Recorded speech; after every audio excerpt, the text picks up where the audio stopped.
Jadi hari ini saya nak bincangkan satu tajuk yang serius, ya, berkenaan dengan kelangsungan kehidupan masyarakat Melayu Islam dan masyarakat majmuk secara amnya di Malaysia dalam suasana amalan demokrasi berparlimen di bawah payung institusi raja berperlembagaan.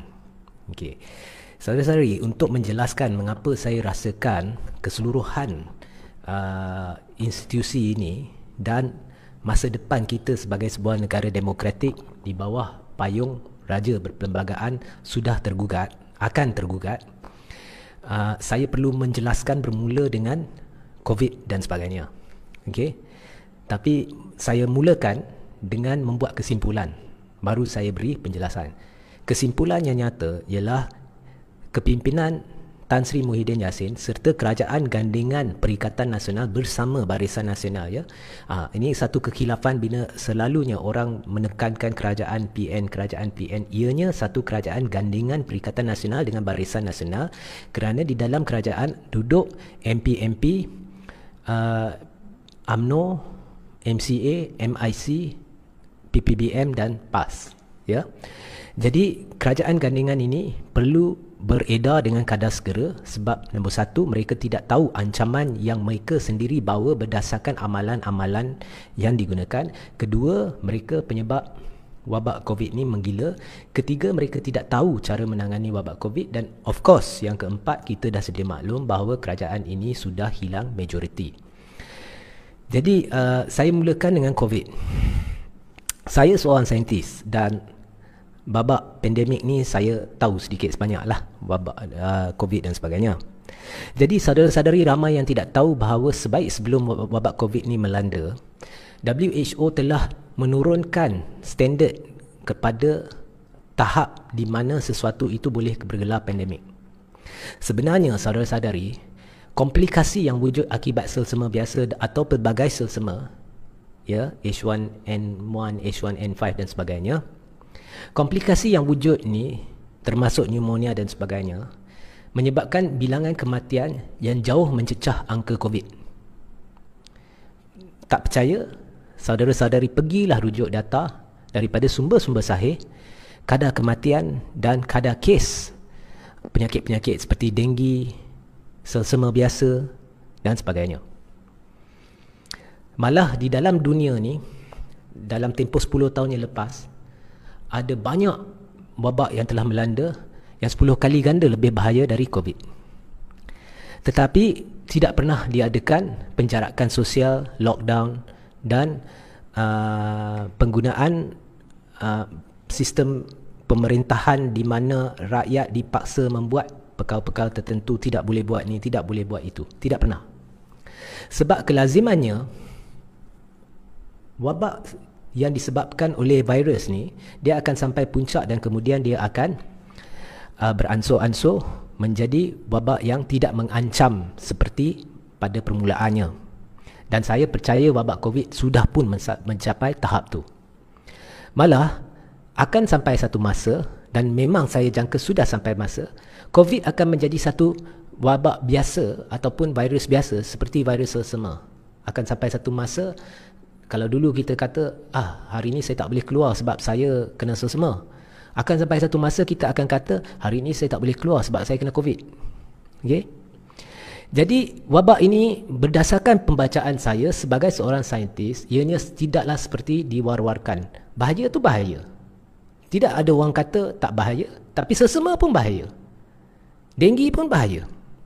Ada kalanya ada orang denggi ni dia tak tahu dia kena denggi. Ramai. Dah kena dan anda tidak sedar. Mungkin anda sakit, demam-demam, kemudian anda rasa benda tu biasa. Tidak ada simptom. Dan satu alasan yang selalu digunakan oleh pakar-pakar tertentu yang biasanya dari luar negara adalah, wabak COVID berbeza sebab tempoh inkubasi dia adalah 2 minggu. Jadi dalam 2 minggu tu kamu tidak akan rasakan apa-apa, jadi kamu akan berkeliaran di luar, jadi kamu akan jangkiti orang lain. Pertamanya, jangkitilah. Sebab apa?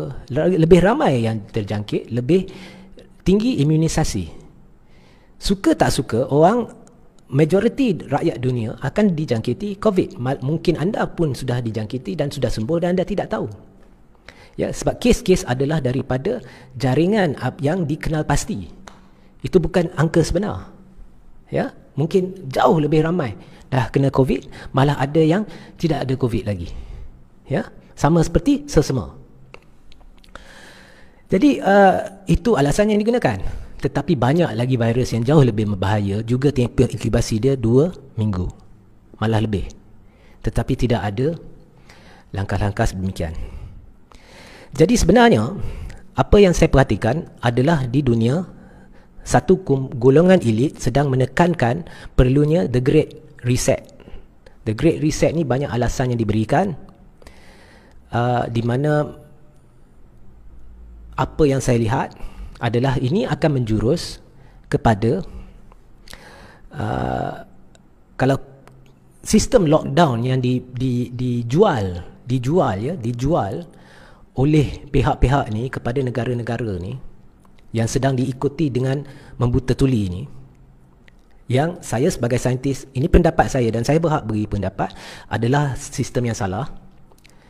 Kalau dibiarkan berterusan, apa yang akan berlaku dan sedang berlaku adalah perniagaan-perniagaan kecil dan sederhana atau industri kecil dan sederhana besar akan makin pupus. Kalau benda ni berlarutan dalam tempoh 10 tahun ke atau kurang, akan sampai satu tahap di mana lebih separuh populasi akan kehilangan segala-galanya dan bergantung sepenuhnya kepada kerajaan. Dan pada tempoh itu, orang akan sanggup gadaikan segala-galanya, termasuk milikkan peribadi, tanah dan sebagainya.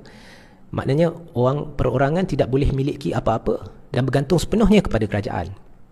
Jadi kerajaan akan memiliki, ini akan memudahkan untuk penggubalan undang-undang ke peraturan ke yang wajar sekiranya perkara ini berlaku, agar milikkan peribadi ini tidak dibolehkan dan semuanya hanya boleh dimiliki oleh kerajaan atau syarikat-syarikat korporat besar yang bersangkut paut dengan kerajaan. Dan kerajaan akan memberikan anda apa yang perlu berdasarkan keperluan, dan pada masa itu orang akan sanggup bekerja untuk gaji sedikit sebab keperluan mereka tidak banyak. Ini akan sebenarnya menjurus kepada ideologi Marxisme yang dibawa oleh Karl Marx. Ajaran ideologi Marxism ni adalah asas kepada komunisme. Dan saya tidak kata mana-mana kerajaan sedang dengan sengaja berbuat begitu. Tapi apa yang saya lihat ialah ia menjurus ke arah sana. Dan saya terkejut. Mula-mula selama beberapa bulan saya sangka yang ini saya sahaja rasakan begitu. Tapi saya terkejut apabila saya baca beberapa kata-kata oleh tokoh-tokoh yang menekankan the great reset ni. Mereka juga ada sebut tentang kebaikan ideologi Marxisme atau Marxism. Dan apa yang sedang berlaku dalam penjarakan sosial lockdown ni semua adalah kita rakyat beransur-ansur telah dijauhkan daripada masjid. Kalau saya masjid, kalau bukan Muslim daripada tokong, ya, Cina daripada tokong, Hindu daripada kuil dan sebagainya, tempat ibadat. Dan beransur-ansur kalau benda ni berpanjangan, akan muncul satu generasi baru yang kurang berpegang kepada ajaran agama, keagamaan, dan lebih senang menjurus ke arah ideologi Marxisme.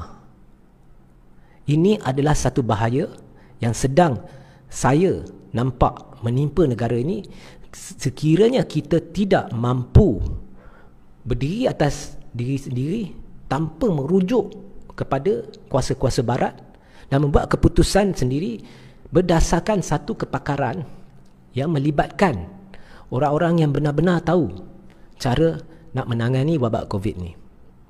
Dan saya tidak ingin ulang lepas langkah Sheraton dan sebagainya, bagaimana sah kerajaan inilah yang telah menyebabkan wabak COVID ni menjadi menggila.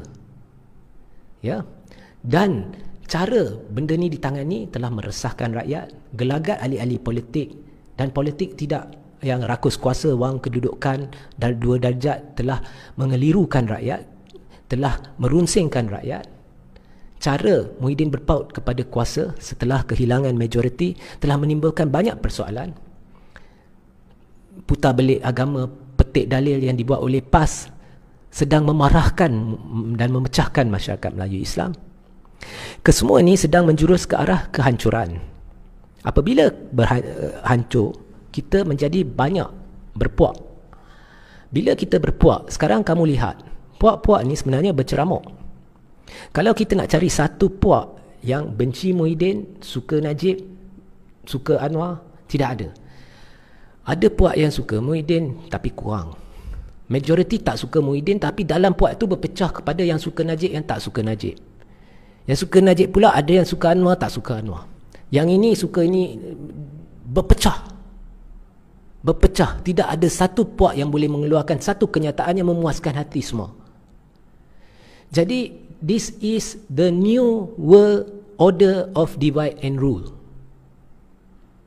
Dan apabila semua berpecah, kerajaan yang ada pada ketika itu mampu bertahan dengan menggunakan pelbagai helah selagi tidak ada pilihan raya.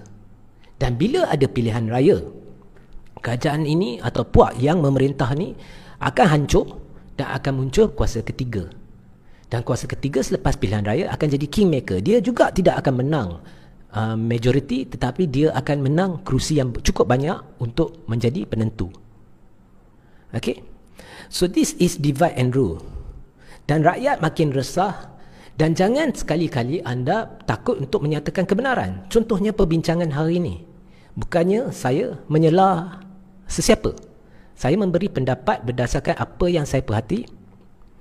Saya nampak ancaman Marxisme. Kita menjurus. Kalau benda ni di berlarutan, setahun lagi, 2 tahun lagi, kita menjurus ke arah Marxisme, ideologi Marxisme, ke arah, kita takkan sampai dalam 2 tahun, tapi kita menjurus ke sana. Dan pegangan keagamaan akan makin pudar. Cara ditangani tidak benar betul. Dan saya tak kisah kalau dikritik. Saya jenis kalau saya dah pasti benda yang saya katakan tu betul, saya akan suarakan. Dan saya tidak paksa sesiapa bersetuju. Okey?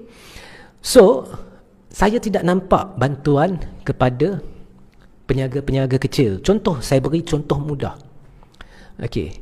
Peniaga-peniaga kecil ni seksa, tetapi setiap kedai ni tidak diberikan percuma alat pengesan suhu dan sebagainya. Yang sebenarnya, kalau ikut saya lah, benda ni semua tak perlu. Tapi, apa pun, mereka kena bayar dan beli sendiri. Sanitizer botol kecil ni, harga dia semenjak COVID ni berlipat ganda. Saya pernah bekerja dengan metanol dan etanol, alkohol di dalam makmal.